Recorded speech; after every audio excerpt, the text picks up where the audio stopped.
भारत निर्वाचन आयोग के द्वारा सामान्य निर्वाचन के घोषणा की गई है और जनपद कानपुर नगर में तृतीय चरण में चुनाव का आयोजन होगा और जो चुनाव की जो नोटिफिकेशन का तिथि है वो 25 जनवरी होगा और नामांकन की अंतिम तिथि 1 तारीख होगी। नामांकन पत्रों की जांच की तिथि 2 फरवरी निर्धारित है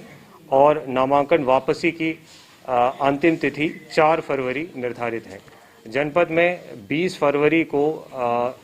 वोटिंग होगा और जो सारे चरणों का जो चुनाव संपन्न होने के बाद काउंटिंग के लिए 10 मार्च 2022 निर्धारित है।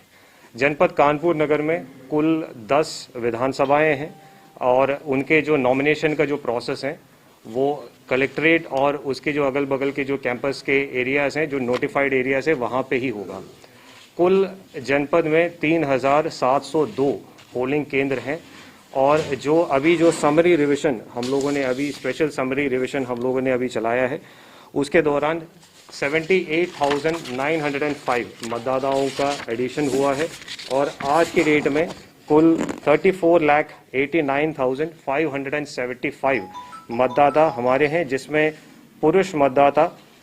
18,95,819 और महिला मतदाता 15,93,500 है।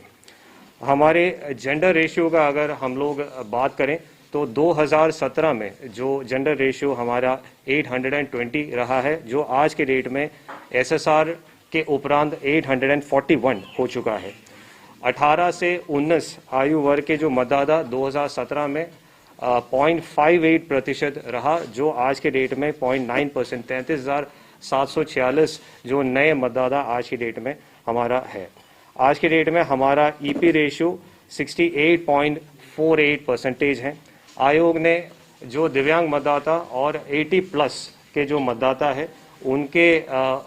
इलेक्टोरल प्रोसेस में उनके सहभागिता पे भी विशेष जोर दिया है। आज की डेट में पीडब्ल्यूडी वोटर्स की संख्या 23,661 है और 80 प्लस मतदाताओं की संख्या 55,620 है। आयोग के निर्देशों के अनुसार इन लोगों को पोस्टल बैलेट के माध्यम से भी वोट करने का एक ऑप्शन रहेगा। जो चुनाव की जो घोषणा होने के उपरांत इनको फॉर्म 12D का वितरण किया जाएगा और इनको एक ऑप्शन अवेलेबल होगा कि पोस्टल बैलेट के माध्यम से अगर वोट करना चाहें तो वो ऑप्शन की एक्सरसाइज वो कर सकते हैं। जैसे कि आयोग ने कल अपने प्रेस कॉन्फ्रेंस में ही बताया था, नोटिफिकेशन हो चुका है और इसलिए पूरे प्रदेश में और जनपद में भी एमसीसी लागू हो चुका है। एमसीसी को लागू करने के लिए हमारे जो जितने आरओ साहिबान हैं और आरओ साहिबान के साथ पुलिस के अधिकारी, नगर निगम के और ग्रामीण क्षेत्र में ब्लॉक और डीपीआरओ के जो टीम्स हैं उनके माध्यम से इसकी अनुपालन सुनिश्चित करने के लिए हम लोगों ने दिशा निर्देश निर्गत किया है और उसी के अनुसार वो कार्रवाई भी प्रारंभ कर चुके हैं। जो प्रत्येक विधानसभा में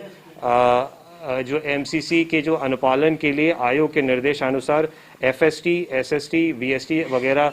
गठित किए जाएंगे। एफएसटीज ऑलरेडी गठित किए जा चुके हैं और वो उनकी एक्टिविटीज़ आज से प्रारंभ हो चुके हैं और प्रत्येक विधानसभा में 3 एफएसटीज, 3 एसएसटीज और 3 वीएसटीज होंगे और जो व्यय के रिलेटेड जो सुपरविजन के लिए भी assistant expenditure observer, accounting team और वीवीटीज वगैरह भी होंगे, जो एक प्रति विधानसभा होंगे। आयोग ने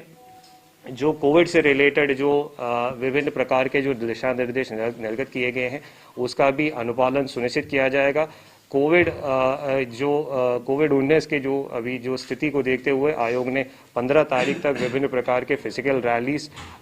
पदयात्रा, नुक्कड़ नाटक इत्यादि पर रोक लगाया गया है, जिसका अनुपालन सुनिश्चित किया जाएगा। आगे कोविड के जो दृष्टिगत आयोग जो दिशा निर्देश निर्गत करेंगे उसी के अनुसार जनपद स्तर पर भी उसकी तैयारी सुनिश्चित की जाएगी।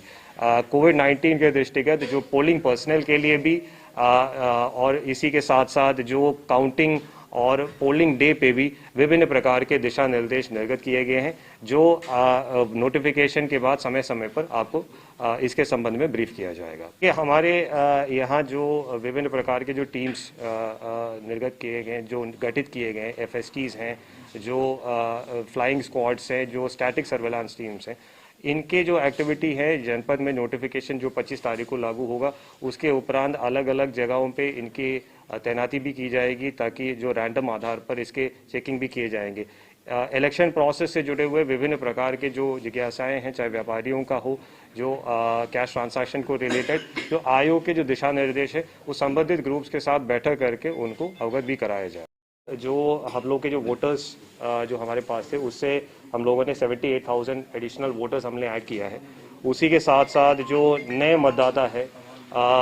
33,000 नए मतदाता हम लोगों ने ऐड किया है। हमारे जेंडर रेशियो में भी 21 परसेंटेज पॉइंट्स का इम्प्रूवमेंट हुआ है। कानपुर में आप लोग सब लोग जानते ही हैं कि जो वोटिंग परसेंटेज एक इशू रहा है, over a period of time 2017 के सापेक्ष 19 में भी थोड़ा बेहतर परफॉर्मेंस रहा है। कोविड के दृष्टिगत जो वोटिंग पोलिंग बूथ में अलग अलग प्रकार के जो दिशा निर्देश का आयोग ने निर्गत किया है, जैसे वोटिंग का जो समय बढ़ाने से लेकर के वहाँ पे कोविड अनुरूप व्यवहार सुनिश्चित कराने के लिए वहाँ पे थर्मल स्क्रीनिंग का व्यवस्था हो और वहाँ पे अलग से वेटिंग एरिया हो, ये सारी चीज़ें वहाँ पे वोटिंग बूथ में हम लोग सुनिश्चित किए जाएंगे। उन्होंने 2017 में 3,344 3344 बूथ्स थे और जो मतदान केंद्र थे वो 1,406 थे, जो आज के डेट में 1,429 मतलब 1,406 से 1,429 मतदान केंद्र हो चुके हैं।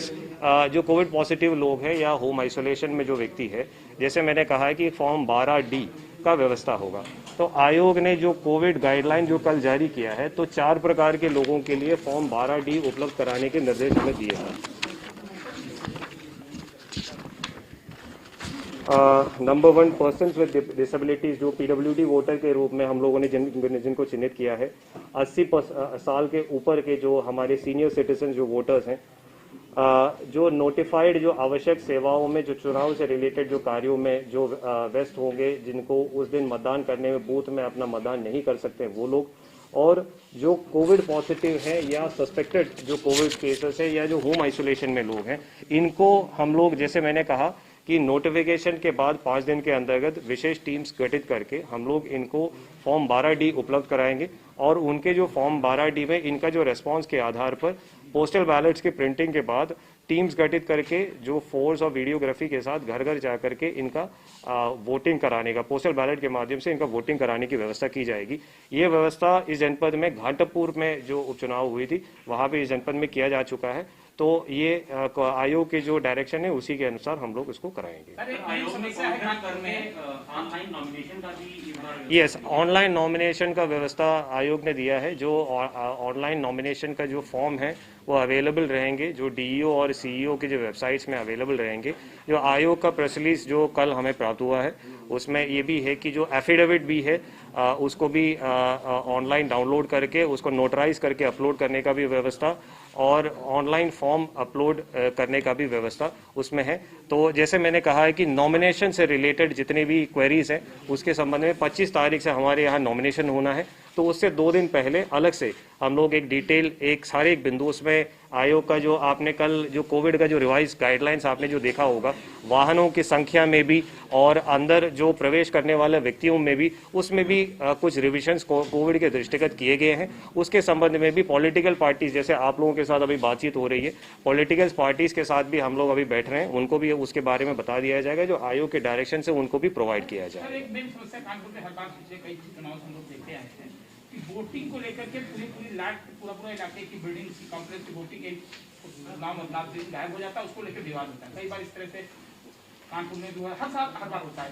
तो इसके लिए क्या कुछ गाइडलाइन है जिसके वोट अभी चेक करने हैं, जैसे पूरा बिल्डिंग गायब हो गई, पूरा इलाका गायब हो गया, कई बार ऐसा होता विवाद होता है, तो इसके लिए कोई गाइडलाइन? देखिए, जो इलेक्शन से पूर्व जो स्पेशल समरी रिविजन का जो प्रोसेस हुआ है, हम लोगों ने पॉलिटिकल पार्टी से भी और सब लोगों के साथ भी बैठक करके और जितने भी वोटर्स हैं उनको जोड़ने का और जितने भी लोग जो छूटे हुए हैं उन लोगों को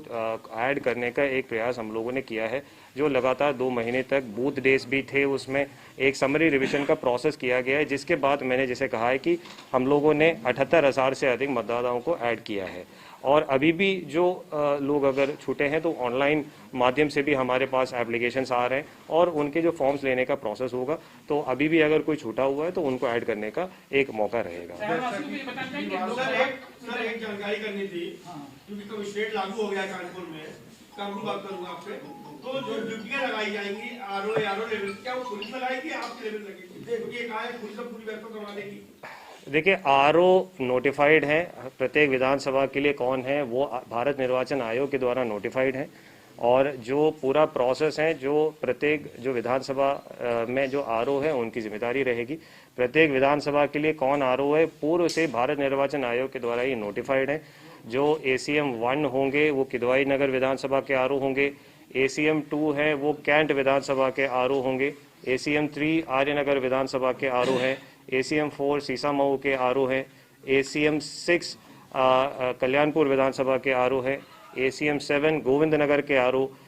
SDM सदर बिठूर विधानसभा के आरओ है, SDM बिलौर विधानसभा के,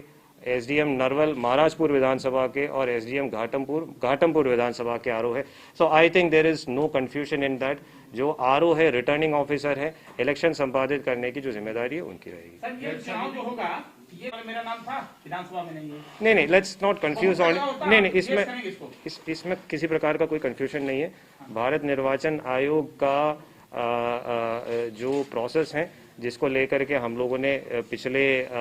2 महीने में समरी रिवीजन भी किया था, और इसमें आप ऑनलाइन भारत निर्वाचन आयोग की जो वेबसाइट है उसमें वोटर लिस्ट आपका स्वयं आपका नाम चेक कर सकते हैं, आपका किस बूथ में है, आपका सारा डिटेल्स उसमें ऑनलाइन चेक कर सकते हैं। इसी में किसी भी प्रकार का कोई कंफ्यूजन नहीं है। भारत निर्वाचन आयोग का जो मतदाता सूची जो तैयार किया गया उसी के आधार ये सवाल हमने इसलिए पूछा पहले होता था विधानसभा यूजुअली नहीं आरोप लगा दिया ये हुआ है कि वोटर को आकर्षित करने के लिए कि ये एक मोडिफाइड अच्छा केंद्र है। बिल्कुल, इसमें जो आयोग ने जो डायरेक्शन दिया है उसी के अनुसार हम लोग जो डेडिकेटेड वुमेन पोलिंग स्टेशंस भी खोलेंगे, मॉडल पोलिंग स्टेशंस भी खोलेंगे, वो प्रत्येक विधानसभा में हम लोग उसको खोलेंगे। और जो एक एश्योर्ड मिनिमम फैसिलिटी का एक कॉन्सेप्ट है जो आयोग ने निर्धारित किया है कि प्रत्येक बूथ में कुछ जो निर्धारित सुविधाएं हैं, रैंप है, पीने का पानी है, शेड है, ये सारी चीजें आयोग का मानक निर्धारित है, उसी के अनुसार हर एक बूथ में हम लोग सुनिश्चित करेंगे। हम लोग कोशिश करेंगे कि कुछ नया करें। तो पिछले चुनाव में जो सर्टिफिकेट जारी किया गया, तो इस चुनाव में हम लोग और भी कुछ इनोवेटिव तरीका सोचेंगे और भी कुछ आइडियाज और इंटरवेंशंस ले आएंगे ताकि अधिक से अधिक मतदाताओं को हम लोग आकर्षित कर सके और मतदान की संख्या हम लोग बढ़ा सके।